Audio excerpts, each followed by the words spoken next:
All right, big girls, you know what time it is. Waiver wire, week 13, Thanksgiving week. We are 2 days out.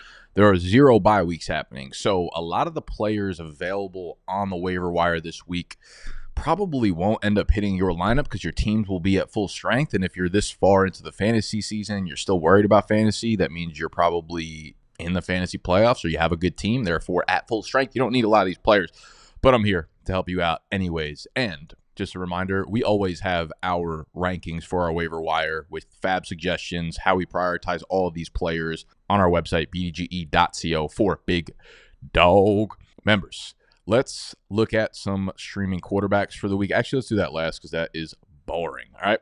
So we have some injuries at the running back position, actually, that make this week a little bit more interesting than typical. We have Gus Edwards, and this is because J.K. Dobbins got hurt last night on Monday Night Football. It is some sort of knee injury. We don't have any sort of concrete analysis on it. From jumping around on Twitter this morning and looking at a bunch of the Twitter doc analysis, there's some PCL thrown around, there's some MCL thrown around, there's some meniscus thrown around.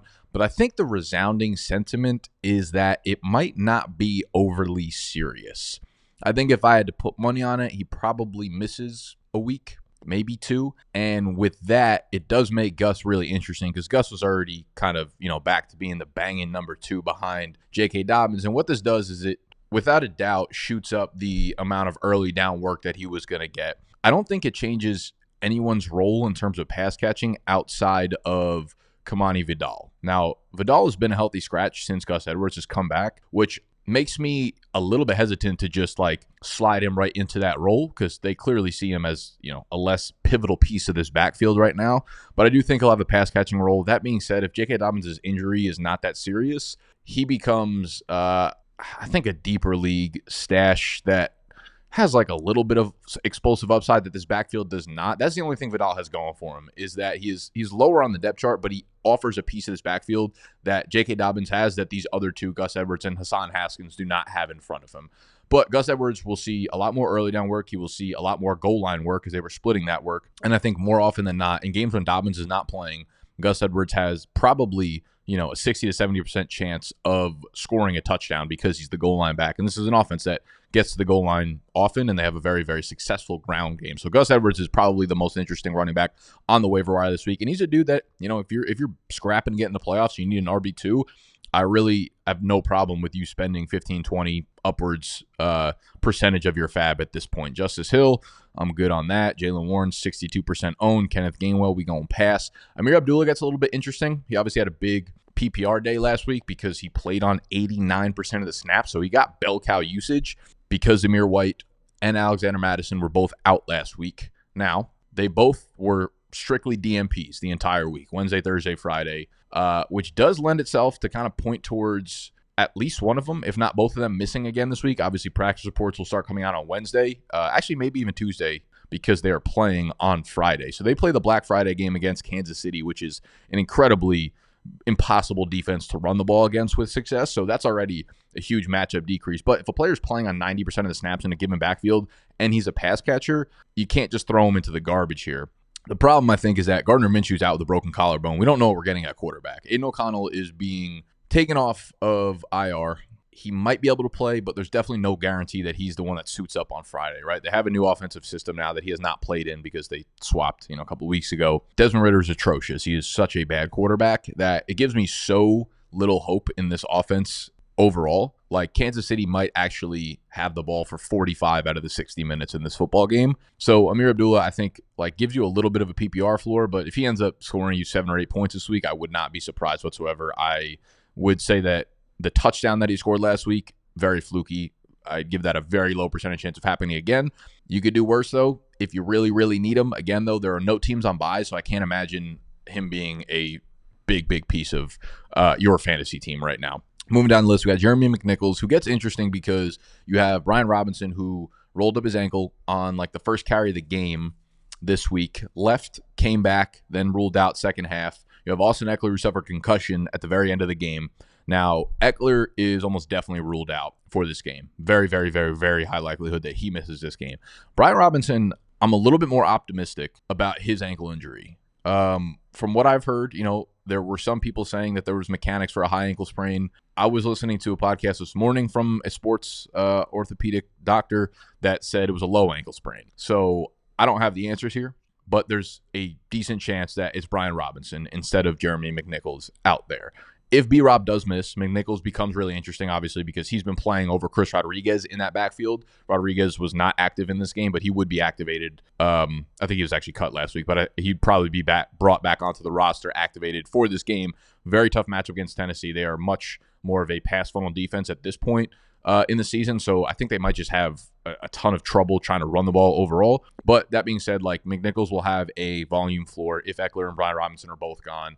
We don't really know how the goal line work is going to be split up. If Chris Rodriguez is active, I would definitely put it in favor of McNichols. I think you'd probably have like a 70-30% chance of being the guy on the goal line there. So, 12 carries, 12, 15 carries with some goal line work possibly. Like, you could do worse there if you need a 1 week fill-in. So I'm okay going in on Jeremy McNichols this week.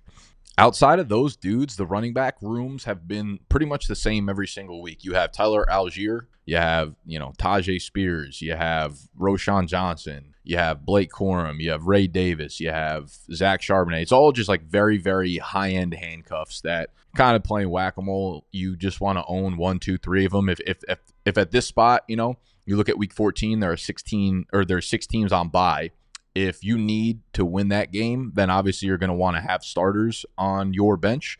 If you're a team that's 10-1, 9-2, and you've locked up a bye or a playoff spot, whatever, and the players that you're going to need on the end of the bench for week 14 don't actually matter, now is when I might start to stash more of these high-end upside guys. Now is when I might drop, a wide receiver for maybe like a Demario Douglas for a Tyler Algier or a Blake Corum or something like that, because the upside of one of those guys hitting in the playoffs would be probably winning you your championship if the guy ahead of them got hurt. But that's the way I'm looking at those positions. They're all just like they need an injury to become relevant type beat. Let's move over to the wide receivers. Devon Vele. This dude is like a 6'5", 27-year-old rookie. I don't know where he came from, what he's doing, but he's doing it well. Whatever he's doing it well. That being said, though, Courtland Sutton's been the only consistent piece of this offense. Vele should say. I don't know how many of you guys subscribe to our trivia channel. We do a bunch of NFL trivia, like daily long-form YouTube videos. So if you're into that stuff, that's something fun for the offseason. But we play Deal or No Deal every week. And Devon Vele is a fucking Donda legend at this point. So just shout out to Vele, the Donda legend. Big game last week. Powering force. He's running about 70% of the routes for the offense, so he's not really a full-time player. I just think the inconsistency with the offense through the passing game for everyone outside of Courtland Sutton is they're completely just a best ball team. You don't know what's going to happen in the backfield. You don't know what's going to happen behind Courtland Sutton. So Vele's like, yeah, he's a fun story. I think maybe in like week 14 or something like that, if they're not even on a bye, if I can't even remember correctly. Denver's also really, really benefited from an unbelievably easy passing schedule over the last like 4 to 6 weeks, which I think has raised everybody's floor, everybody's ceiling. But overall, Vele's consistency is going to concern me for sure going forward. So he's not someone I would overspend on. Tougher matchup against Cleveland, even though they're not the same matchup that they've been in previous years. We have the Tennessee receiver Nick Westbrook-Akini, who's now scored 6 touchdowns in his last 7 games. The dude has gone over 50 receiving yards in one of those 7 games. So we know that the flop game is coming. It is inevitable. And the week that you put him in your lineup, he's going to get you 1 point probably. That being said, the schedule over the next 5 weeks, you could not handwrite it better. You could not make a schedule that you were allowed to make any softer. It's Washington, and then in the week 14 game, when 6 teams are on bye and you might desperately need a player, Tennessee gets Jacksonville. And then again in the fantasy championship, I think it's Jacksonville, Indy, maybe Vegas, and then I don't know why I'm trying to just do this off the top of my head. That's the type of shit I'm on right now. Washington, Jacksonville, Cincy, Indy, Jacksonville. So Jacksonville in week 14, 6 teams on bye, and Jacksonville in week 17 in your fantasy championship. So the matchup is incredible. He just keeps scoring touchdowns. So maybe we just fucking throw our hands up and say, hey, everything about you is unsustainable, but you're sustaining it, okay? So Nick Westbrook-Akini, he's a target on the waiver wire. He's kind of the same exact beat with Marquez Valdez-Scantling here. Coming off the bye, So that's in the rear view. They get the Rams, the Giants, Washington, Green Bay, Vegas. So you want to talk about a really, really nice soft schedule here. MVS lines up for that as well. You look at the last 2 games, he's combined for 196 yards and 3 touchdowns with Rashid out, with Olave out, with all these guys injured, and I don't see any of them coming back anytime soon. So MVS is going to continue to be a big part of this offense. So those are 2 guys that you might need to flex in Week 14. David Moore, Bryce Young, continuing to ascend, if you want to put it that way. Adam Thielen's first game back. David Moore ended up leading the team in every statistical category, pretty much 10 targets, 6 catches, 81 yards, and a touchdown. Ran 94% of the routes. That was like really his first involved game, so there's no way I'm really chasing David Moore. Adam Thielen would 1,000%, you see him down here somewhere, 45% owned. He would be the guy that I want to own most out of all these receivers in Carolina. If you think back this exact time last year, Adam Thielen was the wide receiver 10 in PPR leagues. Going into Thanksgiving, that was all with Bryce Young pretty much. So maybe we see that chemistry kind of flourish again. Adam Thielen played on, I think it was 68% of the snaps in his first game back. 71% of the routes were from the slot, so he becomes the slot guy. David Moore is on the outside. Bryce Young, he had a thing for David Moore. He gave him a lot of targets. Jalen Coker also suffered a quad injury on Friday, so late week quad strains. We saw what happened to T. Higgins. That dude was out for like fucking 2 years based off of a little quad tweak. So Jalen Coker, if I had to put money on it, I would say he probably misses this upcoming game. This is a great matchup versus Tampa Bay. So listen, if you're real desperate at flex, David Moore, I guess you could do worse just based on what we just saw. But I think I'd still rather own Thielen and Leggett going forward. But Thielen would be my number 1 target in that receiver group. That's really it for highly unowned dudes. Noah Brown down here. I heard a stat today that was actually kind of surprising. Noah Brown makes me a little bit nervous from the standpoint that this offense is kind of stagnated in the passing game. I think this is what happens when Cliff Kingsbury gets, figured out. And this was one of my concerns coming into the year with drafting Jaden Daniels. Yeah, they've stagnated a little bit, and Terry's obviously the alpha there. Zach Ertz has become a real secondary weapon. Noah Brown has actually out-targeted Terry McLaurin over the last month of the season by 10 targets. It's pretty significant. I think a lot of that probably has to do with this game that just happened where Noah Brown got, I think, like 10 targets, and Terry had like 2 or 3 of them against a porous Dallas defense. But that being said, like Noah Brown's a real part of this offense. He's running all of the routes. He had some really, really high upside games for Houston last year with C.J. Stroud. So I think he's a pretty good NFL player that's getting a real opportunity right now. So I think you could do worse than Noah Brown. Let's keep on moving to the tight ends. Noah Gray. What is my thought on Noah Gray? I don't think I can give you a real original thought that no one else has really said before. Noah Gray, back-to-back games with multiple touchdowns. I think the intriguing part that makes it feel a little bit less fluky is the fact that he's running the 3rd most routes on the team, right? So it's like Kelsey, Xavier Worthy, and Noah Gray. Like no one else is running more routes than him. So you can kind of look at him as like the wide receiver 3 or the weapon 3 in the passing offense, which when you look at it that way, I think is a little bit different. If you're in a tight end premium league where every catch is like 1.5 points, maybe he can give you something. They are going to dominate the Raiders on Friday. I think the spread is up to like 14 and a half points at this time. So that does tell me like maybe we do see some extended run for Noah Gray in this one because, why run out Travis Kelce when you're up 3 touchdowns? That's probably a little bit of a reach because you're never really going to be able to predict when the Noah Gray games are coming, but, it is what it is. Everybody else on this list is highly owned. Obviously, Jonnu, Taysom Hill, Zach Ertz is getting a ton of targets. Cole Kmet, I think, is kind of interesting. He's seen a decent amount of targets since Thomas Brown has taken over as the OC, but nothing really, really amazing here. He did have 10 targets, 7 catches, 64 yards last week, but Caleb threw the ball about 50 times. That was like his first real good game in about a month and a half there. Game before that, 3 for 42. Detroit, I was looking at it this morning, kind of interesting because I was thinking about picking up Cole Kmet in a couple leagues, but with Detroit, ironically, they allow a shit ton of points to fantasy wide receivers. They have allowed the single fewest fantasy points to the tight end position on the season, which was surprising just because they give up a lot of points to fantasy QBs. So another note for Cole Kmet there. For streaming defenses, as I've always said, you look for a few things. That is a team favored to win their game. The bigger the spread, the better. And being at home is a phenomenal tiebreaker. Detroit, as you can see, on Thanksgiving, that's a great stream right there. 10-point favorites at home. I don't know how highly available they are, but they might be available in some leagues, so I would look there. Dallas at home against the Giants and Tommy DeVito. Don't hate that stream either, as Dallas is getting healthier on the defensive side of the ball. Kansas City, I can't imagine they're available for streaming. Wow, the spread's only 12.5. I might actually rip that right now. But KC at home, 12.5 point favorites against probably Desmond Ridder. That is the stream of the week for show. Washington against Tennessee, 5.5 point favorites at home. Don't hate that either, with Will Levis being sacked like 6 to 7 times a game, turnover prone. Really like Washington as a stream. There's no one else I'm super in love with here. Buffalo, if they're available, 6.5 point favorites at home against San Fran, who might be rolling out Brandon Allen again.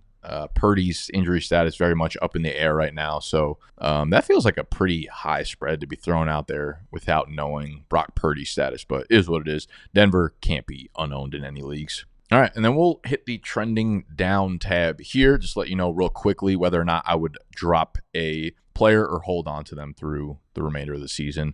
Quentin Johnson, not dropping. Ricky P, I would probably, unfortunately, hold on to him through this waiver wire round because we're going to need to know whether or not Brock Purdy is playing before we want to do anything with Ricky Pizzles. Brandon Allen, yeah, I don't know why he's owned. Deontay Johnson, definitely droppable. Roshan, I wouldn't drop. It was a disappointing week relative to what we saw the previous week with touches and volume with the new offensive coordinator, but he's just filling into that high end bye week, that high end handcuff like Phil. So it is what it is.